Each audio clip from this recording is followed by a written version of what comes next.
Oke, aku live hari ini aku mau cerita kisah nyata aku. Hey guys, ada yang nonton live aku nggak? Oke, oke guys, aku mau cerita tentang kalian tahu nggak ada kejadian menyedihkan ya yang terjadi di Labuan Bajo, di mana ada keluarga pelatih sepak bola dari Spanyol itu mengalami kecelakaan laut ya. Mereka satu keluarga liburan naik kapal, kemudian kapalnya itu mati mesin di tengah laut dan kena ombak setinggi 10 meter sehingga mengakibatkan kapal yang tenggelam dan anak-anaknya hanyut, suaminya hanyut. Yang selamat itu cuma istrinya dan anaknya yang umur 7 tahun. Oke.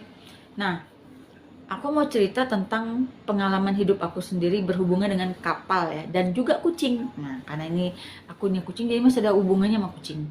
Kalian percaya nggak, kucing aku itu aku bawa ke Batam, dari Batam aku ke Tembilahan. Nah, dari Bandung ke Jakarta, dari Jakarta tuh naik pesawat sampai di Batam. Dari Batam itu kita naik kapal laut ya, kapal Pemda setempat. Jadi benar-benar kayak kapal pribadi. Isinya tuh cuma aku sama satu orang lagi sama nakodanya. Dan aku posisinya waktu itu bawa kucing 3, Katisha, Kanoki, sama Fanny. Aku bawa semua karena aku kerja di sana. Kucingku nggak ada yang bisa aku titipin, jadi aku bawa lah semua. Itu bayar pesawat ya kan, bayar vaksin ya, segala macem pengurusan surat dokumentasinya itu banyak banyak banget ya guys, ribet. Nah, di kapal itu tuh kucing aku tuh cuman cuman ya cuma isinya cuma aku aja sama kucingku sama satu satu orang lagi dan nakoda aja gitu. Nah, jadi benar-benar kapal pribadi gitu. Nah, itu dari Batam menuju ke Tembilahan, ngelewatin laut besar, ngelewatin sungai-sungai yang berwarna-warni, ada yang warnanya hijau tua, ada yang warnanya coklat tua, ada yang warnanya hitam. Ya, di Riau itu kan sungainya tidak bersih karena banyak ininya ya, banyak apa sih, warna-warninya lah gitu. Nah, kemudian aku pulang ke Bandung untuk ngecek rumah karena rumah ditinggalin kosong guys gitu, dan waktu banjir jadi harus dicek. Pulang ke rumah, kucing ditinggalin di di Riau, di Tembilahan. Nah, pas pulang itulah Fani itu dikabarkan melalui SMS meninggal dan tidak dikuburkan sama sekali. Entahlah kemana, apa dibuang aja apa gimana. Soalnya kuburannya aku bongkar dan ternyata tidak ada Fani di dalamnya. Dalam jarak cuma berapa hari kan masih ada, minimal sisa-sisanya tuh masih ada gitu, nggak ada sama sekali ya guys. Pulang lagi ke Tembilahan, itu aku naik dari Batam lagi, tapi kali ini naik kapal umum, kapal rakyat ya. Nah, yang aku mau cerita adalah si kapal rakyat ini penuh sesak guys, dan kapalnya itu 2 lantai ya, kapalnya itu 2 lantai. Di bawah itu ada penumpang-penumpang yang duduk dan berapat-rapat ya itu posisinya. Di atas itu ada lagi penumpang lagi dan isinya itu banyak barang. Nah, si kapal dari Batam ini akan berhenti di titik-titik tempat dia berhenti itu. Jadi ngangkut penumpang-penumpang lagi gitu. Jadi dia berhenti di sini, dia ambil penumpang lagi, dia ambil lagi ke sini, ambil lagi. Jadi si penumpangnya itu dijemput guys di titik-titik tertentu. Nah, yang jadi perhatian aku saat itu dan menjadi kekhawatiran aku adalah kalau kapal itu tenggelam. Kalian bisa bayangin kapalnya tenggelam, gimana kalau kapalnya tenggelam gitu kan, dengan keadaan kapal itu penuh dengan manusia dan barang. Besar guys kapalnya itu, tapi nggak besar-besar banget ya, masih besaran yang kapal aku naik waktu dari Bangka ke Belitung. Nah, aku melihat kapal ini kalau tenggelam guys, udah kamu pasti mati, soalnya nggak ada pelampung, tidak ada safety, tidak ada keamanan buat penumpang-penumpang yang numpang di kapal itu. Dan itu melewati laut besar ya guys, laut Samudra Pasifik, apalah samudra apa itu, pokoknya lewatin jalur laut besar gitu. Nah, itu jadi kejadian di Labuan Bajo itu mengingatkan aku pada hal-hal ngeri yang aku alami waktu aku naik kapal laut di Indonesia. Waktu itu di Batam, aku naik kapal itu, aku melihat kayaknya kapal itu udah over muatan ya, udah muatannya itu berlebihan, manusianya banyak, tidak melihat ada pelampung satupun, terus posisinya itu seperti terkurung. Jadi di bawah itu, kita yang duduk di bawah itu seperti terkurung. Jadi ini langsung atap pendek pula, bener-bener posisinya tuh ngeri banget. Nah, yang makasih ya udah mampir ke live. Aku mau cerita tentang kapal dan pengalaman aku naik kapal sama kucing, guys. Jadi, nah, yang paling enak tuh waktu aku dari Batam naik kapal pribadi dari kapal Pemda itu. Nah, itu bener-bener isinya cuma kucing aku 3, sama aku, sama satu cewek lagi, dan satu nakoda. Nah, itu pengalaman pertama kali aku naik kapal laut pribadi melalui laut dan sungai. Sungainya tuh berwarna-warni, guys, ternyata. Jadi aku melihat banget warna-warna sungai-sungai di daerah perairan Riau ya. Jadi warnanya hitam, hijau tua, coklat. Wah, pokoknya aku melihat segala macam jenis air di sungai gitu loh. Dan itu membuat aku tuh bener-bener yang apa sih, kayak takjub gitu ya. Wah, ada ya sungai kayak gini ya warnanya. Ada ya, kalau di Sungai Musi itu kan warnanya cuma satu ya, kecoklatan kemerah-merahan gitu. Tapi kalau di Riau, guys, ada hitam, hijau tua, coklat muda, coklat tua. Oh, bahkan ada cenderung kayak warna-warna merah-merah hati gitu. Pokoknya banyak deh warna-warninya. Nah, kemudian aku juga naik kapal dari Bangka ke Belitung gara-gara ketinggalan pesawat. Jadi suaminya temenku itu telat nganterin ke bandara, sehingga pesawat itu sudah pergi duluan terbang. Akhirnya mau nggak mau melanjutkan traveling aku itu ke Belitung, dari Bangka ke Belitung naik kapal laut. Dan ternyata itu perjalanan menyebalkan sekali, karena yang tadinya naik pesawat cuma 40 menitan itu harus kram kaki di kapal itu selama kurang lebih 7 jam. Jadi kalian jangan berpikir Bangka sama Belitung itu deket, jangan. Naik kapal laut aja 7 jam, 6 jam, 7 jam. Perjalanan naik kapal laut dari Bangka ke Pulau Belitung. Memang di peta seperti kayak deket ya, Bangka Belitung ya. No, itu jauh, guys. Nah, duduk itu benar-benar yang dempetan dengkul ya, padet, penumpangnya padet, tapi itu di lantai 2. Posisinya tuh naik kapal itu di lantai 2, jadi lebih outdoor, jadi lebih terbuka anginnya. Beda dengan yang aku naik kapal yang Batam itu. Kapal yang Batam itu yang di bawahnya itu lapisannya tuh ngeri banget, kayak bener-bener kayak ketutup banget gitu. Jadi kalau celaka udah matilah kamu di situ, nggak bisa ngapa-ngapain, berenang nggak bisa gitu kan, keluar nggak bisa gitu. Nah, kalau yang di kapal Bangka Belitung ini itu di posisinya kayak di lantai 2. Jadi ini langsung nggak ada dinding. Jadi langsung laut ya. Dan baru dari siang, baru nyampenya itu malam menjelang Isya. Nah, itu melewati samudra besar juga. Nah, kalau pengalaman aku waktu kecil dulu, sering liburan dari Palembang ke Jakarta itu naik kapal laut juga, nyebrang Bakauheni, Lampung ke Pulau Jawa itu kan ada pelabuhan Bakauheni namanya.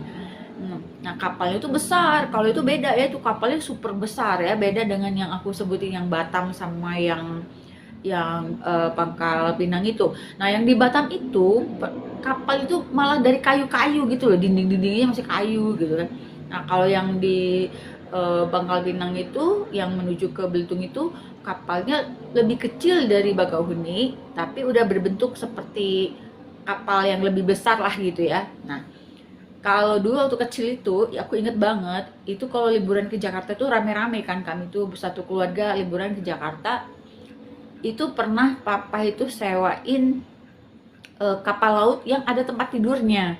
Jadi itu ada fotonya aku umur 7-8 tahun itu, aku lagi berbaring di kasur di kapal itu. Nah, itu usia 7-8 tahun tuh liburannya ke Jakarta kayak gitu. Nah, itu masih ada kenangannya dan bagi aku saat itu menyenangkan ya, karena kan ada keluargaku. Jadi asik-asik aja gitu. Walaupun waktu kecil itu kalau naik kapal laut itu masih muntah. Muntah guys, pusing kepala, muntah-muntah itu kalau naik kapal laut. Tapi pas udah besar mabok laut itu masih lebih bisa terkendali dan alhamdulillah udah nggak semuntah-muntah dulu. Kalau dulu muntah-muntah aja. Nah, pengalaman lain aku naik juga kapal dari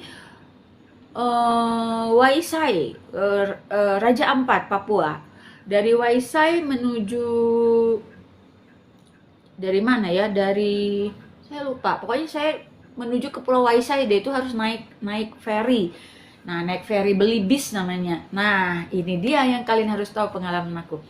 Kapalnya kecil, kapasitasnya paling cuma sekitar mungkin paling banyak 50 orang kayaknya, itu kapal nggak nyampe mungkin ya.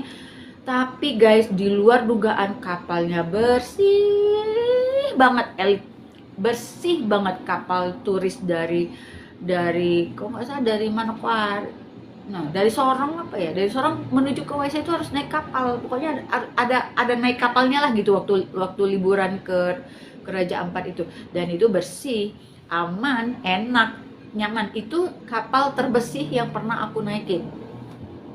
Terus aku pernah juga nyebrang dari Batam ke Singapura, itu naik ferry juga dengan kecepatan tinggi. Nah, itu ferrynya mirip-mirip. Ada yang mau masuk? Ada yang mau masuk ini? Nah, dari Batam kalian bisa ke Singapura itu pakai kapal laut, guys. Ada dermaganya, ada khusus dermaganya. Nah, itu kecepatannya cepet.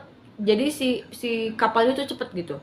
Dan kapal yang aku naikin yang dari Batam ke Singapura itu persis banget dengan kapal yang aku naikin dari Hong Kong menuju Macau. Jadi aku pernah ke Macau, naik kapal speed cepat juga, sama seperti yang kayak di Singapura tuh, mirip banget itu, persis banget. Jendela-jendelanya ya, ruangannya lebih lebar, terbuka, jadi bener-bener lega gitu ya, tinggi itunya, jadi nggak sumpek. Dan itu bagus sih, bersih juga. Nah, itu dari Macau, dari Hong Kong ke Macau itu naik naik ferry, itu pulang pergi.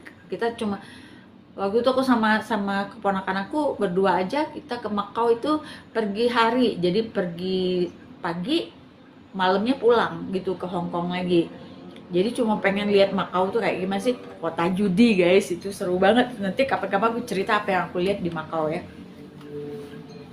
Terus ada juga pengalaman aku naik kapal dari, ini aku berusaha mengingat-ingat ya, aku tuh naik kapal di mana aja. Aku naik kapal waktu aku ke Lombok. Nah, bukan ke Lomboknya naik kapal, bukan. Aku naik pesawat ke Lombok, itu dari Jakarta ke Lombok. Nah, cuman dari Lombok aku mau main ke Gili Trawangan. Nah, ternyata dari Lombok ke Gili Trawangan itu ada lautnya, guys. Jadi itu kita harus naik lagi. Naik ada dua tuh mode transportasinya. Ada perahu, ada kapal speed. Kapal yang bermesin gitu. Nah, kata temenku Edi yang orang Lombok asli, dia bilang, "Mbak, kalau naik ini lama," dia bilang, "dan goncangannya lebih kenceng," dia bilang. Nah, kalau ini bayarnya double tapi lebih cepet sampai. Nah, udah aku bilang yang mana bagusnya aja, yang penting yang aman. Nah, naiklah yang kapal ini, isinya paling cuman sekitar mungkin 12 orang kali ya, satu perahu itu. Nah, itu cepet, nggak sampai kayaknya cuma 15 menit udah nyampe deh tuh di Gili Trawangan. Pas sampai di Gili Trawangan, aku terpesona karena pantai Gili Trawangan itu mirip-mirip pantai yang di Raja Ampat yang indah, yang aku banggain banget itu. Nah, tapi di situ ada kerasa sih, goyang-goyangnya kerasa kayak gitu. Nah, begitu. Eh, aku pernah naik naik kapal di mana lagi ya? Lupa guys, pokoknya itulah pengalaman aku gitu loh ya. Pengalaman aku naik kapal di mana lagi ya, naik kapal gitu. Nah, yang jadi masalah itu adalah apa coba? Kalian bayangin bahwa keselamatan pelayaran di Indonesia itu hampir boleh dibilang nggak ada. Nah itu yang berbahayanya.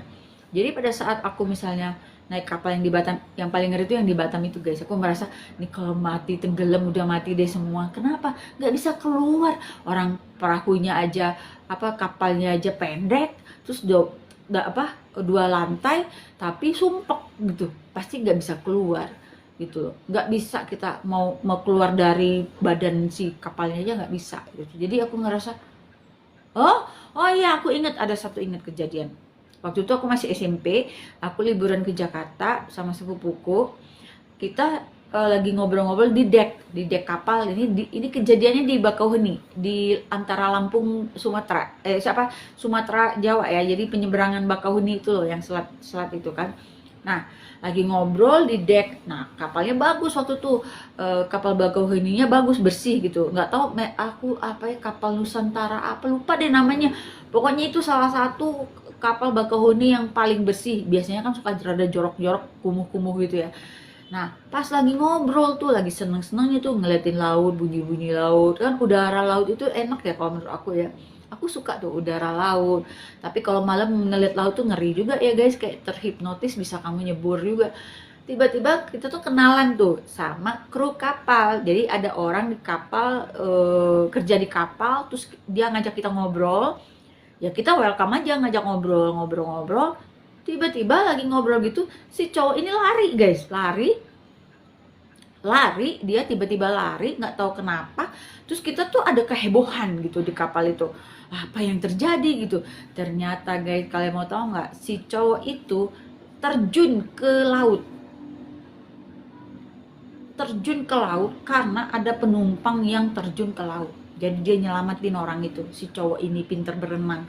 Bayangin guys, itu keadaannya malam-malam, dia masih bisa awas gitu, ada penumpang yang terjun jatuh itu, dia yang nyelamatin guys. Itu kita tuh salut banget tuh, sampai sekarang masih kebayang orangnya. Padahal orang itu gak tinggi ya, sedang-sedang aja, rambutnya rada-rada ikal, orangnya ramah, itu masih kebayang mukanya sampai sekarang gitu. Nah si kakak itulah yang nyelamatin penumpang yang kecebur di laut itu guys, serem banget ya.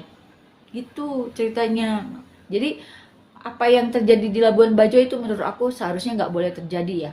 Tapi orang kita nih kadang kan suka nyepelein gitu, nyepelein peraturan, nyepelein peringatan. Kan katanya nggak boleh melaut hari itu, tapi melaut juga. Nah itulah, jadi orang tuh jangan keras kepala karena menyangkut nyawa orang lain. Kalau udah menyangkut nyawa orang lain, kalian nggak boleh keras kepala sendiri, nggak boleh.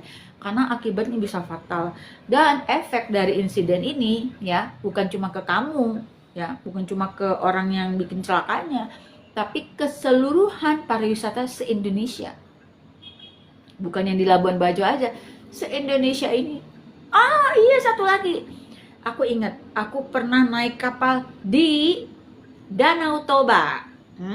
Aku inget sekarang, nambah lagi pengalaman aku naik kapal laut di, sebenarnya Danau Toba kan bukan laut ya, tapi kalian yang belum pernah ke Danau Toba, let me tell you something. Danau Toba itu gede banget kayak laut ya, kalian nggak bisa lihat ujungnya, saking besarnya nggak bisa lihat ujungnya guys. Jadi makanya Danau Toba salah satu danau terbesar di dunia itu. Bukan besar lagi guys, udah kayak laut. Jadi berasa kayak di laut naik kapal itu. Jadi kita nyebrang tuh ya dari daratan ini menuju ke Pulau Samosir itu, kita naik kapal laut. Nah, di kapal laut itu yang aku ingat, aku merasa tapi kan ada juga kan kecelakaan di Danau Toba itu, kan ada yang meninggal juga kan kapal itu kan. Tapi waktu itu aku merasa tenang karena kapalnya besar dan cuacanya tenang. Jadi merasa nggak ada ombak-ombak yang besar. Jadi merasa oke lah, bisalah selamat gitu kan. Nah, yang menjadi catatan aku, kapalnya juga bersih yang di Danau Toba itu ya. Kapalnya bersih, dan nih buat kalian yang belum pernah ke Danau Toba, kalian harus main ke Danau Toba karena itu one of the most beautiful places I've ever been to. Nah, di kapal itu yang aku ingat ya, yang di kapal itu kita tuh kan duduk berjejer gitu ya. Jadi kayak di lantai atasnya lah kita tuh, bukan di bawah. Jadi kita kayak model yang kapal yang dari Bangka Belitung itu gitu. Jadi kayak outdoor gitu ya. Jadi nggak ada dinding-dindingnya, kita cuma ada bangku-bangku. Nah kita duduk lah di situ berjejer bertiga kayak gitu. Nah waktu di kapal itu aku inget banget banyak banget penjajah ikan asin ya, ikan asin, ikan khas dari Danau Toba, dan itu murah guys, satu ikan tuh paling cuma 15.000, 10.000. Nah awalnya aku beli karena kasihan guys, beli karena kasihan, pengen ngelakuin jualan mereka, aku belilah gitu dengan perasaan skeptis, ini ikan asin apa, nggak tahu itu kan. Ternyata pas pulang ke Bandung itu dimasak, ternyata itu one of the best ikan asin. Ikan asin terenak itu salah satunya yang aku beli di Danau Toba guys, di Danau Toba itulah, belilah itu. Jadi kalau kalian mau ke Danau Toba, nyebranglah situ, nyebranglah situ. Siapa yang mau ikut nih? Kalau mau masuk boleh, masuk aja di live aku nggak ngerti gimana sih. Nggak ngerti aku nih, pokoknya aku ngoceh aja sendiri, ceritain sama kalian pengalaman aku. Nah, tapi ada pengalaman aku yang sangat seru berhubungan dengan kapal waktu aku tur Delta Mekong Tour di Vietnam. Jadi ceritanya aku sempetin ke Ho Chi Minh City. Di Ho Chi Minh City aku ambil tur satu hari full ya, satu hari dari pagi sampai sore itu ke Delta Mekong Tour. Jadi Delta Mekong itu adalah aliran sungai Mekong namanya. Nah, sungai Mekong itu nembus, kalau menurut aku ya, nembus ke Thailand itu, yang sungai yang di Thailand, dan mirip banget dengan Sungai Musi. Nah, kalau kalian mau tahu, ini kayaknya mereka nih kakak adik nih, satu aliran sih kalau percayaan aku ya. Ini sungai-sungai ini berkesinambungan ya, berkesambungan gitu. Nah, yang jadi cerita aku malam ini, karena aku baru inget guys, sambil ngobrolnya aku sambil inget-inget aku kemana aja pakai kapal ini gitu ya. Nah, aku inget banget di Delta Mekong Tour itu namanya tur sungai. Jadi kita itu guys, turun naik kapal itu ada berbelas kali, kalian bisa bayangin. Aku nyobain, misalnya gini, turnya itu kan kita naik dalaman dulu, naik kuda, sampai di mana, terus nanti kita disuruh naik kanu, naik itu perahu yang didayung guys, didayung gitu ya, perahunya didayung pakai tenaga manusia, dan di situ banyak ibu-ibu loh, kuat-kuat mereka, dan kita ngelewatin sungai-sungai kecil, terus kemudian sungai-sungai besar, sungai kecil lagi, terus laut gitu. Nah, waktu kita yang di laut yang agak besar itu kita pakai perahunya besar, yang isinya tuh misalnya sekitar 30 orang. Nah, nanti 30 orang ini dipecah lagi, naik lagi perahu yang kecil-kecil, yang kanu, jadi kayak bener-bener perahu kayu gitu, kayak kanu guys, bener-bener itu perahu cetek banget, ini air langsung gitu, ada fotonya nanti kapan-kapan aku tunjukin ya. Nah, itu naik itu menyusurin segala macam sungai, dan aku benar-benar terpukau bagaimana Vietnam ini bisa mengemas sungai-sungai mereka menjadi tujuan wisata.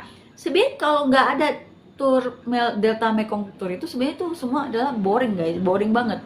Tapi mereka bisa bikin kita kayak hands on experience, ngerasain naik perahu, berbagai macam perahu. Jadi dari perahu bermotor ya, ada mesinnya, perahu yang nggak pakai motor, pakai manusia ngedayung gitu ya, yang benar-benar isinya cuma 5 orang gitu, berpapasan dengan perahu-perahu kecil yang lain, dan itu masih pakai gayung panjang gitu guys mereka tuh. Disitulah aku ngeliat, buset gila, kita tuh harusnya studi banding tuh anggota DPR MPR itu kalau mau mengembangkan wisata sungai Indonesia, harusnya belajarnya ke situ gitu. Itu keren banget guys mereka mengemas. Nah, di tengah perjalanan Delta Mekong Tour itu, aku itu seinget aku kita makan di restoran yang di pinggir sungai. Jadi kita dihidangin, di situ dibagi 3, orang yang makan segala, orang yang makannya cuma ikan sama seafood doang, dan orang yang vegetarian, itu dibagi. Nah, disitulah aku mencoba makanan khas Vietnam yang fresh banget, kayak misalnya dia tuh kayak apa ya, disebutnya itu kayak risoles gitu ya. Dia tuh risoles tapi dia pakai rice paper gitu, di dalamnya tuh tau nggak, sayur-sayuran, terus ada udang satu. Yang bikin aku suka banget makanan di Vietnam itu adalah rasa kesegaran sayur mayur mereka. Mantap guys, buah-buahnya murah, bagus kualitasnya, harganya murah, seger banget, dan mereka nggak pakai kimia-kimia yang aneh-aneh guys. Jadi bener-bener alami, yang dijual tuh alami semua gitu. Makanya kalau kalian ke sana kalian harus wajib banget nyobain makanan atau beli buah-buahan segar mereka. Top banget. Nah, dari Delta Mekong Tour itu kita menuju juga ke pabrik permen santan. Aku bilang sih itu permen santan. Jadi mereka coconut milk candy disebutnya. Jadi mereka bikin permen dari santan-santan gitu. Terus dibikinlah pabriknya besar ya, bener-bener besar. Di situ mereka juga jual apa dompet-dompet yang dari kulit ular. Aduh, pokoknya bagus sih, tapi bukan bukan tipe aku yang membeli barang-barang dari kulit ular, itu is not me gitu loh. Jadi ngeri-ngeri sedap gitu ngeliatnya, bagus-bagus sih motifnya, tapi ya nggak suka aku barang-barang kayak gitu ya. Yang aku lihat bagaimana mereka mengolah si hasil kelapa mereka yang berlimpah itu menjadi permen, dan itu menjadi bukan cuma pabrik aja tapi menjadi tempat kunjungan wisata. Nah itu yang kerennya. Sama seperti waktu aku kemarin ke Malaka, aku ikut Malaka cruise ship disebutnya. Nah itu guys, cuma sungai doang, kita tuh cuma naik kapal yang kapasitasnya paling cuma sekitar 20 orang. Kita naik dari pangkalannya, itu jalan kurang lebih sekitar 20 menit ya ke sini. Nanti balik lagi gitu kapalnya ke sini gitu loh, ke pangkalan kita lagi. Dan itu cuma satu sungai. Beda dengan Delta Mekong Tour, aku melewati berbagai sungai bermacam-macam gitu ya. Dan seru banget itu.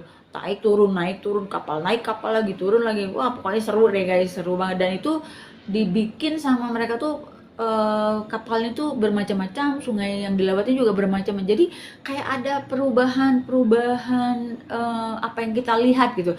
Tapi kalau yang di Melaka itu sungai ini cuma satu. Tapi yang dilihat, nah ini balik lagi, bagaimana mereka mengolah tempat pariwisatanya kan gitu. Sesuatu yang menurut kita mungkin boring banget sih, membosankan, tapi mereka bisa mengemasnya, maka bisa menjadi sesuatu yang bisa dijual. Dan itu harganya itu kalau nggak salah berapa ya, satu orang tuh 100.000 apa berapa ya, lupa aku ya, 100.000 kalau nggak salah, 100.000 rupiah ya guys. Nah di Malaka cruise ship itu sungainya nggak menarik kalau menurut aku. Sungainya biasa aja, kayak sungai mungkin di 10 Ulu Palembang gitu kali ya, kayak gitulah kurang lebih. Tapi yang menarik adalah apa yang dilihat di pinggiran sungainya. Nah, pinggiran sungainya ini guys, semua rumahnya menghadap ke sungai. Jadi semua bangunan menghadap ke sungai. Ada yang dijadikan kafe, ada yang restoran, ada rumah penduduk biasa, ada lapangan terbuka, ada jembatan, di belakangnya apartemen. Nah, si rumah-rumah yang di pinggir sungai ini guys, mereka bikin mural, dibikinlah hiasan, gambar apa rumah, dinding rumahnya tuh dia gambar-gambarin. Ada yang gambar kucing, ada lucu-lucu banget. Nah, jadi akhirnya kita tuh naik kapal yang di Malaka cruise ship itu ngeliatin, ih gambarnya bagus ya, ini lucu ya. Jadi yang dilihat tuh bukan sungainya. Kalau yang di Delta Mekong Tour itu yang kita lihat tuh sungainya gitu loh. Nah jadi kita ngeliat tuh, oh gila ya, keren banget ya. Nah itu, jadi bagaimana mereka mengemas sebuah area menjadi tujuan wisata. Dan ini yang harus sebenarnya kita pelajarin gitu loh. Iya, soal mural itu aku punya cerita lucu waktu di Hong Kong. Kan di Hong Kong itu ada namanya Hollywood Street. Di situ tuh banyak yang berdasarkan buklet dari tourism board mereka itu, di situ tuh ada mural-mural yang tempat orang berfoto-foto gitu. Nyari lah itu ya Hollywood Street itu, setengah mati guys ternyata itu. Aku nggak mau cerita tuh, nanti aja aku cerita. Itu bagian seru waktu aku traveling. Aku seneng traveling sendiri ya guys. Aku tuh solo traveler sebenarnya. Kalau ada yang ikut satu orang aja yang ikut gitu. Tapi aku lebih seneng jalan sendiri sih sebenarnya, karena lebih bebas gitu ya. Nah pengalaman aku tuh banyak juga sih, traveling lumayan banyak ya, dan seru-seru gitu yang aku alamin ini gitu ya. Tapi aku mau traveling lagi sih sebenarnya guys. Cuma kadang santai aja gitu travelingnya gitu kan, karena udah usia juga ya kan. Tapi anyway, menurut aku Indonesia kalah jauh dalam mengolah tempat wisatanya ya. Dari segi mengemas sebuah daerah menjadi tempat wisata itu kalah jauh. Kita harus belajar tuh dari Vietnam, dari Thailand. Oh iya, aku lupa. Aku juga naik kapal di Thailand. Nah, jadi Thailand itu ada namanya tuh Wat Arun kalau nggak salah. Lupa guys, sudah lama. Pokoknya ada Wat Arun itu lokasinya tuh kayak beda pulau gitu loh dengan si Thailand ini. Jadi kita tuh tetap harus naik kapal. Naik kapal lagi di Wat Arun itu. Jadi nah, sungainya itu hampir mirip banget kayak Sungai Musi. Persis banget. Coklat-coklatnya, persis banget lah kayak kakak adik deh sama Sungai Musi. Cuman di Wat Arun itu, nggak usah namanya Wat Arun deh itu, yang naik kapal itu tuh banyak bangunan-bangunan yang berkerucut-kerucut kayak piramida gitu. Nah, kalian jangan salah ya, itu adalah kuburan sebenarnya, makam. Jadi bukan bangunan monumental apa gimana, enggak, itu adalah sebuah makam dari keluarga-keluarga raja. Dan itu dibikin seperti modenya itu seperti kayak candi-candi di Indonesia, tapi mereka buat dari keramik. Jadi dari pecah-pecahan keramik, nah mereka rangkai satu-satu, jadilah tuh bangunan. Bagus deh, bagus banget. Oh ya, by the way, aku baru ingat lagi kan kalau ngobrol kayak gini jadi ingat. Waktu di Hong Kong juga naik kapal, guys. Nah, jadi Hong Kong itu kan sebenarnya dia kayak tempatnya Hong Kong itu kecil aja loh guys, jangan dikira Hong Kong tuh besar. Hong Kong tuh kecil aja gitu. Jadi akhirnya kita itu, aku sama Ulfa itu naik kapal di Hong Kong, pengen nyobain keliling Hong Kong itu di perairannya. Ternyata kecil Hong Kong tuh, cuma sebentar aja udah nyampe, kayak gitulah, kecil guys Hong Kong itu. Jadi sehari juga udah bisa jalan kaki, udah keliling semua sebenarnya, nggak terlalu besar banget, enggak sih. Nah, di Hong Kong itu yang menarik adalah area pinggir lautnya. Jadi mereka bikin pinggir lautnya itu benar-benar terbuka, disebutnya Victoria Harbor ya di situ. Jadi mereka rapiin banget, tidak ada pedagang kaki lima satupun, semua areanya bersih banget. Dan itu cuma ada kayak pagar besi doang gitu pinggir-pinggirnya. Nah, di belakang kita itu sudah laut lepas ya, laut lepas. Nah, di Hong Kong itu yang menarik menurut aku adalah pengalaman melihat kapal bentuk kuno. Jadi ada kapal kuno gitu. Ada kapal kuno yang kayak si layarnya tuh masih kayak kipas gitu. Ada tuh, coba aja kalian Google tuh di Hong Kong tuh. Dan itu kapalnya berfungsi guys, bukan kapal hiasan. Itu memang bener-bener kapal layar yang masih berfungsi. Dan itu aku foto lah ya, di belakangnya itu ada kapal layar itu keren sih menurut aku, pengalaman aku. Jadi kalau misalnya seandainya nih Indonesia yang punya banyak sekali sungai gitu ya, gak usah jauh-jauh lah, Palembang aja. Palembang dengan Sungai Musinya kalau bisa dioptimalkan ya, itu area Sungai Musi itu bakalan bagus banget guys. Dan tidak boleh ada preman-preman, tidak boleh ada palak memalak, nggak, udah deh, bisa lebih bagus. Nah, di Malacca Cruise Ship itu yang aku pelajarin adalah jembatannya juga dihias. Jadi jembatannya di sungai-sungai yang sungainya cuma satu kalau yang di Melaka itu. Sungainya cuma satu, tapi kan ada jembatan. Tiap kali lewat berapa jarak ada lagi jembatan. Jadi jembatan itu beda-beda gitu loh guys. Nah, jembatannya pun menjadi cuci mata banget kita ngeliatnya. Kenapa? Jembatannya pun indah, dibikin cakep. Jadi ada jembatan yang cantik banget gitu ya, udah bentuknya bagus, cantik. Terus kan kita jadi kan ini jembatan nih, kita kan naik kapal nih melewatin. Nah, di ininya itu guys dicat, ada yang cat warna pelangi, ada yang cat warna apa, ada yang diukir apa, dan setiap jembatan itu tidak ada yang sama. Jadi kita tuh benar-benar yang jadi gini loh, misalnya bagus ya gitu, keren ya. Terus kalau lihat samping, kafenya lucu banget ya, ada gambar kucing, mural-mural. Nah, kayak gitu, itu keren tuh. Jadi kalau mau Indonesia bagus ya, belajarlah bagaimana mengembangkan area wisata dari luar negeri gitu loh. Jangan seada-adanya begitu, jangan. Harus benar-benar dipikirin bagaimana mengemas ini supaya menjadi tempat tujuan wisata. Kita tuh nggak kurang banyak tempat wisata, kita tuh berlimpah guys, cuma kita nggak bisa ngangkat dia menjadi kemasan wisata yang lebih menarik buat turis. Itu kesalahan kita ya. Yang paling sering kesalahan kita tuh nomor 2 tuh apa? Safety, keamanannya. Nah ini nggak dipikirin keamanannya, makanya kan kejadian kayak gitu. Kejadian kemarin di Labuan Bajo itu sangat aku sayangkan, karena wisata kita, kalian jangan kalian istilahnya tuh ya, jangan mati dulu sebelum kalian ke Raja Ampat, bener. Apalagi kalau kalian yang suka diving, waduh, nih ya, kalian jangan ke Raja Ampat dulu kalau kalian masih mau ke tempat-tempat wisata lain. Kenapa? Seperti aku nih, sekalinya aku ke Raja Ampat ketika aku diving atau aku snorkeling di Pahawang, di Lombok, aku udah mati rasa guys, mati rasa. Kenapa? Nggak ada apa-apanya tempat lain itu dibandingin Raja Ampat. Jadi aku tuh sampai temenku tuh bingung ya, Mbak mau ke spot snorkeling yang mana lagi nih gitu ya, coba Mbak mungkin di sana bagus. Ya udah, pergilah naik perahu di Pahawang. Di Pahawang juga naik perahu tuh. Kalau di Raja Ampat itu seminggu di sana naik kapal terus sampai goyang-goyang kepalaku. Sampai tinggal di darat tuh perasaan semua goyang-goyang karena kelamaan di laut. Jadi bisa efeknya kayak gitu. Jadi inget cerita. Satu-satu dulu ya yang di Pahawang.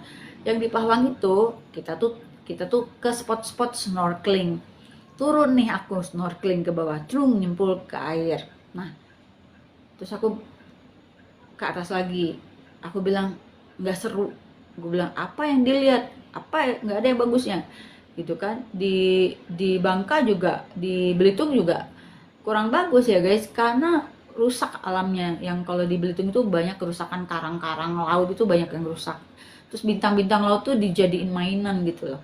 Itu parah banget tuh. Di sana tuh belum ada kesadaran untuk menjaga bintang laut gitu ya, atau karang laut. Itu parah banget deh itu. Padahal Belitung tuh cakep banget, Bangka tuh cakep banget. Nah akhirnya udah turun naik, akhirnya aku nyerah, nggak ada yang bagus. Apa yang mau dilihat, nggak ada yang bisa dilihat gitu. Dah waktu ke Lombok juga gitu, katanya Lombok bagus, tapi aku nggak sempet snorkeling sih waktu di Lombok. Nah intinya ketika aku ke daerah-daerah lain, aku snorkeling, aku udah langsung kayak kehilangan keinginan untuk snorkeling guys. Kenapa? Karena tempat snorkeling terbaik menurut aku cuma ada di Raja Ampat. Makanya aku benci banget kalau Raja Ampat dirusak sama oligarki yang bikin tambang tambang apalah, itu otaknya nggak ada semua. Kenapa? Kita bisa jual wisata aja bisa lebih kaya dari hasil tambang sebenarnya. Tapi kalau alam ini dirusak, pertama nggak bisa balik lagi ya. Kedua, semua ekosistemnya rusak, termasuk ikan-ikan yang bisa punah, termasuk ikan-ikan yang melimpah. Di Raja Ampat guys, itu ikan tuh berjejer sepanjang jalan. Nah tinggal kamu pakai centong aja cedokin, tapi kan nggak boleh gitu. Itu pemandangan yang tidak pernah bisa aku lupain, ngeliat ikan barakuda sepanjang berapa kilo. Itu mereka lagi tidur berjejer-jejer. Kupikir apa ini, kok tumben ini pantai ini kok nggak bersih. Ternyata bukan nggak bersih guys, tapi itu adalah ikan barakuda yang lagi tidur sampai yang berkilo-kilometer. Di situ aku ngeliat ikan hiu, anak ikan hiu. Keren. Kalian pokoknya jangan mati dulu sebelum ke Raja Ampat. Kalian wajib banget ke Raja Ampat. Jadi soal perkapalan ini bener-bener banyak banget pengalaman aku ya. Ternyata banyak ya pengalaman aku naik kapal ini ya. Tapi yang nggak bisa aku lupain itu yaitu yang aku naik kapal pribadi dari Batam itu bawa kucing 3. Jadi kucingku naik kapal guys. Itu mereka tuh naik pesawat, naik kapal, nggak aja naik helikopter gitu ya. Gitu. Jadi udah lebih banyak pengalaman kucingku. Mungkin kalian belum pernah naik kapal, belum pernah naik pesawat, kucingku udah semua tuh. Katisha, Noki, Fanny itu udah ngalamin tuh. Cuman pas pulang aku cuma bawa 2, Fanny udah nggak ada, aku bawa pulang. Katisha sama Anoki, dan pulangnya pun banyak lagi dramanya di karantina di Pekanbaru, dipersulit sama dokter hewan Sontoloyo itu ya, namanya Sri Rejeki. Nyebelin banget tuh dokter hewan, dia mempersulit aku ya untuk bawa kucingku, padahal kucing aku udah dibeliin tiket pesawat itu guys, udah masuk kargo, itu udah bayar sama seperti satu tiket manusia. Itu dokter jahat banget itu, dokter jahat itu yang di karantina itu, jahat banget itu, jahat, nggak ada hati nuraninya. Apa ya, dia benar-benar jahat aja itu. Aku ngamuk guys di kantor karantina tuh, ngamuk aku guys, asli ngamuk. Aku udah nangis di situ. Kucingku nggak boleh dibawa, coba kucingku nggak boleh dibawa. Dia bilang katanya kalau nanti di karantina di Jakarta, kalau diketemukan kucingku tuh mau dibunuh sama orang-orang karantina Jakarta. Ternyata enggak, dia cuma ngejelek-jelekin orang karantina Jakarta. Sebenarnya dia yang jahat. Namanya Sri Rejeki, dokter hewan Sri Rejeki itu. Di karantina Pekanbaru. Itu amit-amit itu salah satu orang yang aku mengenangnya dengan rasa hati yang sakit gitu ya. Ingat perbuatan dia. Alhamdulillah akhirnya pendek cerita selamatlah sampai rumah, dan itu perasaan yang tidak bisa kulukiskan dengan kata-kata betapa leganya sampai di Bandung di rumah sendiri dengan 2 anakku yang selamat dan 1 tidak selamat gitu ya. Dan itu menjadi penyesalan abadi aku, salah satu heartbreak yang benar-benar sampai sekarang rasa bersalah aku sama Fanny. Dan for your information guys, Fanny itu adalah kucing kesayangan aku nomor 1. Kucing kesayangan aku nomor 1, nggak pernah nyusahin aku, manis banget kayak anak kelinci, nggak pernah bikin masalah. Katisha kesayangan aku, tapi Katisha masih ada nakal-nakalnya, masih ada kesel-keselnya aku sama Katisha. Tapi kalau sama Fanny nggak ada sama sekali. Dari dia lahir sampai dia meninggal itu aku nggak ada rasa kesel sama dia sama sekali. Terakhir kenangan aku sama dia adalah waktu aku mau pulang ke Bandung itu, dia nganter sampai pintu anakku itu. Yang lain sibuk main, Katisha mau naik main, gak peduli sama maminya. Fanny itu selalu punya kebiasaan kalau aku pergi dia antar sampai pintu dan dia tungguin sampai aku keluar. Guys, manis banget Fanny itu. Dan ternyata dia meninggal, aku nggak ada di sampingnya, dan aku tidak tahu dia diapain waktu meninggal atau apa, dibuang aja. Soalnya aku bongkar kuburannya, ternyata tidak ada jasadnya. Dan itu yang membuat aku sakit hati sehingga memutuskan untuk tidak mau lagi di Tembilahan, aku pulang ke Bandung. Gitu, aku nangis guys, itu nangis banget aku. Dibohong-bohongin, aku dibilangnya dikubur, ternyata pas dibongkar kuburannya sepanjang 2 kali 2 meter itu aku bongkar, suruh tukang gali ngebongkar. Nggak ada.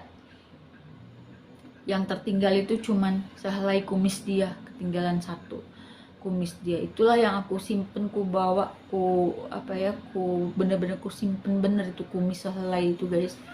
Nah dari situlah akhirnya aku membuat sebuah kebiasaan. 1, aku selalu pamit baik-baik sama kucingku, just in case it will be the last moment for us gitu. Dan biasain sering-sering selfie sama kucingku itu, makanya aku sering kan videoin kucingku itulah, karena aku mau mencatat kenangan guys. Jadi kalau kalian ikut Catch Me, sebenarnya banyak banget kucing aku di videoin itu karena aku mau menyimpan semua kenangan aku sama mereka. Karena umur kucing ini kan sebenarnya lebih pendek dari umur kita gitu ya. Yang kedua itu, Fanny itu membuat aku setiap kali kucingku meninggal, ini ya sejak Fanny ini ya guys, karena kan waktu Fanny meninggal kan aku nggak tahu jasadnya gimana ya, menghilang begitu aja, tinggal sehelai kumis itu yang kutemukan di karpet kamar aku. Aku mulai sejak Fanny itu, setiap kali kucingku meninggal pasti aku gunting sedikit bulu mereka. Bulunya itu aku simpen, ku tulisin tanggal dia meninggal, tanggal dia lahir, terus ini bulu siapa, misalnya Chinmoy, ku tulis, itu ku simpen guys. Jadi aku tuh punya banyak, ada kotak-kotak kucing aku, Taming lah, Chinmoy, Katisha, siapa lagi, pokoknya semua lah. Itu sejak Fanny itu aku membiasakan diri untuk ngambil bulu kucing aku. Jadi kalau aku ngeliatin bulu kucing itu, aku jadi ingat kucing aku. Oh iya ya, ini bulunya Katis, ini bulunya Chinmoy. Jadi Katis itu sama Katisha kucingku itu bukan orangnya guys, warnanya bukan orangnya. Katisha itu keren. krem. Jadi warnanya itu susu, kayak susu, apa, krem susu ya, gimana ngomongnya ya, krem. Jadi bukan bukan oranye, bukan orange. Kalau orange itu kayak Jojoy ya kan, atau Rehan, nah itu kucing Oyen ya. Tapi kalau Katisha itu dia warnanya krem. Jadi dia bukan orange, bukan, pokoknya gimana ya, warnanya krem, itu krem, warna krem warnanya itu, bulu dia itu. Nah kalau Chinmoy dia lebih krem ke orange, tapi kalau Katisha itu dia krem warnanya. Nah itu banyak bulunya Katisha itu, banyak karena Katisha itu kan bulunya tebal banget. Jadi kadang-kadang memang sering di pruning gitu. Nah bulu-bulunya itu aku kumpulin, adalah sekitar 1 kotak gitu bulu-bulu dia itu. Kalau Chinmoy itu bulunya pas diambil pas dia meninggal aja. Nah, termasuk bulu cantik. Nah, cantik ini kan kemarin kan digundulin ya beberapa bagian tubuh dia, kan dia kan parah banget tuh kulitnya. Nah, itu bulunya aku kumpulin guys di satu wadah. Tuh. Kakak yang belum ada bulunya. Kakak belum pernah diambilin bulunya gitu. Ya itulah cerita aku guys. Seinget-inget aku ya naik kapal laut itu. Nah, jadi aku nggak kebayang gitu ya bahwa ya itu tadi sangat disayangkan, keamanan perjalanan laut di Indonesia itu boleh dibilang nggak ada. Jadi kalau kita kena kecelakaan laut, amit-amitnya ya udah, bebacaan aja, siap-siap meninggal aja gitu, karena pelampung nggak ada, penolong nggak ada, pertolongan lambat, komunikasinya juga jelek gitu kan, jadi nggak ada yang bisa nolongin gitu. Jadi cuma bebacaan aja, minta ampun sama Allah gitu aja. Karena memang urusan safety di Indonesia itu selalu diabaikan dan diabaikan, diabaikan dan diabaikan. Dan orang-orangnya ini, orang timur itu kan keras kepala, orang-orang timur. Kalian belum tahu kan pergaulan timur itu kayak gimana? Timur tuh orangnya keras-keras, guys. Keras-keras, keras kepala, maunya dia sendiri dan emosional. Ya, kalau dia diajarin belum tentu bisa nerima. Nah, mungkin orang-orang ini sudah dikasih, sebenarnya kan orang-orang ini kan sudah dikasih peringatan nggak boleh melaut hari itu. Tapi kan keras kepala, kepala batu.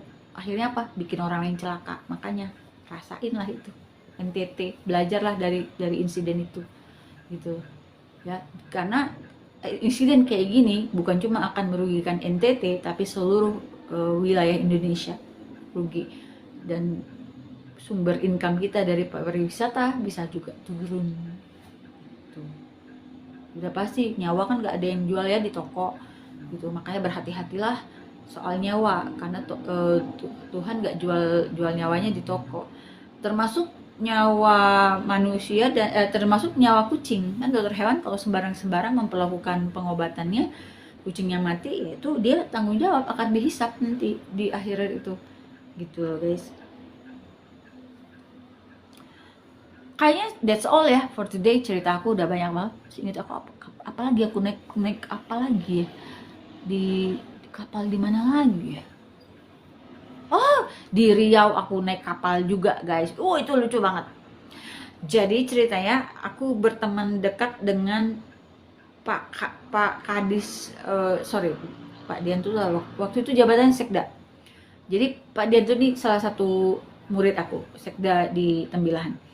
Nah, Pak Dianto ini punya tambang udang, tambak udang, dan mereka tuh baru panen tapi udang itu masih banyak gitu loh di tambak itu, dan kita boleh bebas ambil sebanyak-banyak yang kita mau. Jadi aku bawa lah temanku satu orang namanya Kak Ida. Kak Ida dia pengen ikut karena kan aku gaulnya sama orang-orang atasan gitu loh. Orang-orang atas gitu. Jadi dia pengen ngintil, ya udah tak ajakin lah, aku baik orangnya. Nah, kita naik perahu ketek guys, perahu yang isinya itu cuma berapa orang. Nah ini pengalaman, aku jadi baru inget, ini lucu banget pengalaman aku itu. Jadi naik perahu itu bareng lah ya sama ibu Dianto, sama bapak, sama Kak Ida, terus sama beberapa orang lain lagi gitu. Nah kita naik ketek itu, waduh guys, itu suara si ketek itu dengan dentuman apa ya, kayak tabrakan air itu itu bikin pekak guys, asli bikin pekak, gak denger apa-apa lagi guys, bunyi kletak kluduk panjang perjalanan guys, bayangin guys.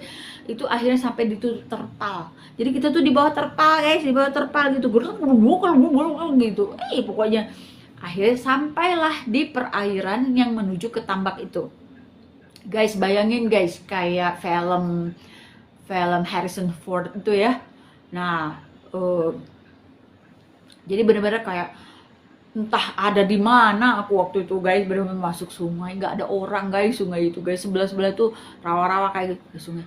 Jadi benar-benar kayak film-film horor gitu ya. Nah itu masuk ke situ, waduh, aku bilang ini sungainya nggak ada orang satupun guys, nggak ada manusia satupun, nggak ada rumah satupun. Akhirnya sampailah di tambak itu. Pas dilihat di tambak itu segede-gede apa itu tambak udangnya Pak Dianto, dan itu kita boleh nangkap si udang itu, masih ada sisa-sisa abis mereka panen itu, masih banyak. Dapet sepanci besar udang, dan kita diajak makan di situ, dijamu. Itu salah satu makanan terenak Pak Dianto bagi aku, karena aku suka banget sama udang guys. Itu aku makan udang sampai sakit kepalaku guys, saking banyaknya. Dan itu dibakar, udang dibakar, udah dibumbu apa, pokoknya kita piknik lah di apa, kayak semacam rumah kayu di pinggiran tambak udang itu. Pulangnya begitu lagi naik ketek yang bikin pekak telinga itu. Udah gitu, ini udang sepanci itu temenku pun kebagian gitu. Nah, sampai akhirnya aku memutuskan untuk pulang itu. Ya sudah, akhirnya si udang itu ku kasihin ke Kak Ida semua. Dia seneng banget, sepanci guys udang aku guys, berapa kilo itu, ada kali 5 kilo apa 10 kilo nggak tau lah. Nah itu salah satu orang yang membuat stay aku di Tembilahan menyenangkan tuh Pak Dianto. Dan Pak Dianto sekarang jadi kepala dinas apa ya, pertambangan atau apa gitu sekarang tuh, dan masih berhubungan baik sampai sekarang gitu loh. Terima kasih banget loh Ibu sama Pak Dianto, itu yang you made my day when I was in Tembilahan gitu. Dan pengalaman aku ke tambak udang itu pertama kali juga, dan aku benar-benar melihat udang tuh. Jadi aku mungutin udang guys, mungutin udang tuh di lumpur-lumpur tambak itu, aku seneng banget. Aduh, pokoknya itu adventure banget deh buat aku, seru banget. Nah itu kan jadi keingetan kan, jadi aku bagus juga bikin live kayak gini, jadi semua memori kehidupan aku tuh bisa aku ingat-ingat lagi, dan bisa aku simpan dalam sebuah video kayak gini. Apalagi di mana lagi aku naik kapal ya, waktu kecil Pangandaran ya, naik kapal juga di Pangandaran. Di Bangka itu ada restoran yang bertema kapal di pantai Pasir Padi, itu enak semua makanannya, nggak ada yang gagal. Aku diajak sama kakak sepupu aku CMI sama Kak Kander makan di situ, kakakku notaris di Manggal Pinang itu. Aku ditraktir abis-abisan gitu ya. Di Belitung itu aku naik kapal juga ke Pulau Burung segala macem. Itu juga lewat sungai lewat laut besar ya. Di Bangka itu langsung samudra guys gitu. Jadi kalau kalian berenang di Pantai Parai di Bangka, di Pangkal Pinang itu langsung laut lepas ya, makanya berbahaya sekali. Tapi itu aku happy, aku senang banget kalau aku traveling itu, aku senang ke pantai gitu, aku senang lihat budaya, aku bisa belajar tentang mengemas pariwisata, walaupun aku bukan menteri pariwisata gitu ya. Tapi mudah-mudahan yang mendengar video aku ini orang-orang pariwisata mungkin bisa melirik konsep yang dihadirkan oleh Malaka Cruise Ship dan Delta Mekong Tour untuk diaplikasikan di sungai-sungai di Indonesia gitu guys. Oh ya, kita hampir pernah ketinggalan ferry dari Singapura ke Batam. Itu juga seru tuh, malam-malam tuh. Gara-gara apa coba? Gara-gara kita lupa kalau Singapura itu beda jam sama Indonesia. Kita masih pakai Airloginya jam Indonesia. Lucu deh guys. Tapi untung masih bisa gitu. Udah cerita aku udah cukup lah ya guys, banyak nih. Ntar inget-inget apa lagi di Bali naik kapal, enggak di Kalimantan enggak naik kapal, di Jambi enggak, di Padang, enggak, di Medan, di Danau Toba ya. Begitulah guys cerita aku. Nanti aku cerita lagi pengalaman aku yang lain, yang pasti kucing aku itu Katisa, Anoki sama Fanny itu menjadi kenangan yang tidak terlupakan sama 3 makhluk Allah ini ya. Dan aku sangat sayang sama mereka, hanya Allah lah yang tahu, sayang banget gitu sama mereka. Sampai, nah saking sayangnya aku nggak bisa pisah sama kucingku.